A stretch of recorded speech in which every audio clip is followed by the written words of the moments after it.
వాళ్ళు అనుకుంటే మొన్ననే నేపాల్లో ప్రభుత్వం కుప్పగూలింది. ఈ పిల్లలు తలుచుకుంటే శ్రీలంకలో బగాయించి అక్కడున్నోళ్లను ఉరికిచ్చి దేశమవతల దాకా పోయేదాకా విడిచిపెట్టలేదు. కాబట్టి ఎవరితోని పెట్టుకోవద్దో మోడీ గారు, వాళ్ళతోనే పెట్టుకున్నావు. వాళ్ళ అహం మీద కొట్టినవి ఇయ్యాల. నమస్కారం అండి, దిస్ ఇస్ #you. రావు గారు, రెడ్డి గారు ఎవరనుకుంటున్నారా? జగన్మోహన్ రెడ్డి గారు, కల్వకుంట్ల తారక రామారావు గారు, వీళ్ళిద్దరూ కాక్రోచ్ జనతా పార్టీకి నీట్ ఎగ్జామ్ పేపర్ లీక్ అయిన దాని గురించి యువత పక్కన మేము ఉంటాం, నేను కూడా ఒక బొద్దింకనే అని అక్కడ రెడ్డి గారు, ఇక్కడ యువత గల నినిపించడానికి పుట్టినరోజు వేడుకలతో సహా త్యాగం చేసిన రావు గారు. నిన్న స్టూడెంట్స్ ఏదైతే ప్రొటెస్ట్ చేస్తున్నారో ఆ ప్రొటెస్ట్ ని హైజాక్ చేయడానికి వీళ్ళిద్దరు వచ్చేసి దీంట్లో మేము భాగస్వామ్యులమే అని ముందుకొచ్చారు. వచ్చేటప్పటికి కథ మొత్తం అడ్డం తిరిగింది. నిన్న కల్వకుంట్ల తారక రామారావు గారు పుట్టినరోజు సందర్భంగా మొత్తం క్లియర్ గా ఆయన గురించి ఒక బ్యానర్ వేశారు.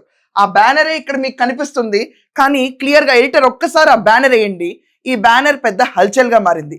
ఈ బ్యానర్ లో ఏముందంటే, what did your government do about it KTR అని క్వశ్చన్ చేస్తూ దాని కింద ఈ లీకులు జరిగిన క్యాండిడేట్స్ అంటే ఏమేం పేపర్ లీక్ అయిన హయాంలో దాని గురించి క్లియర్ గా అడిగారు. అక్కడ 2016 ఎంసెట్ 2లో మెడికల్ పేపర్ లీక్, 2018లో వాట్సాప్ లో 10వ తరగతి ప్రశ్నపత్రం లీకేజ్, మార్చ్ 2023లో తీవ్ర సంచలనం సృష్టించిన TSPSP పేపర్ లీక్, 3 ఏప్రిల్ 2023లో వికారాబాద్ జిల్లా తాండూరులో 10వ తరగతి పేపర్ లీక్, 4 ఏప్రిల్ 2023లో హన్మకొండ జిల్లాలో కమలాపురంలో 10వ తరగతి Hindi paper leak, April 2023 Adilabad జిల్లా తనూర్ మండలంలో రవాణా ఉండగా 30 10వ తరగతి సమాధానాల పత్రాలు బండిల్ మాయమై లాంటి అంశాలు చాలా ప్రస్తావిస్తూ ఈయన గురించి చేశారు. నిజంగానే బీఆర్ఎస్ టెన్యూర్లో ఇన్ని లీకుల తర్వాత ఈరోజు నీట్ పేపర్ లీక్కి ఏదైతే యువత పోరాటం చేస్తుందో, నిన్న తెలంగాణలో కూడా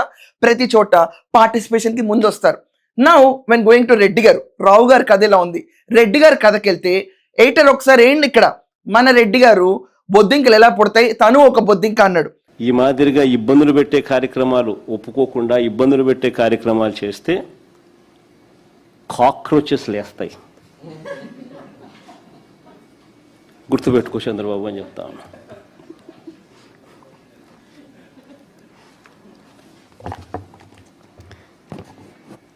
ఆంధ్ర రాష్ట్రంలో మేము కూడా కాక్రోచ్ అనుకో.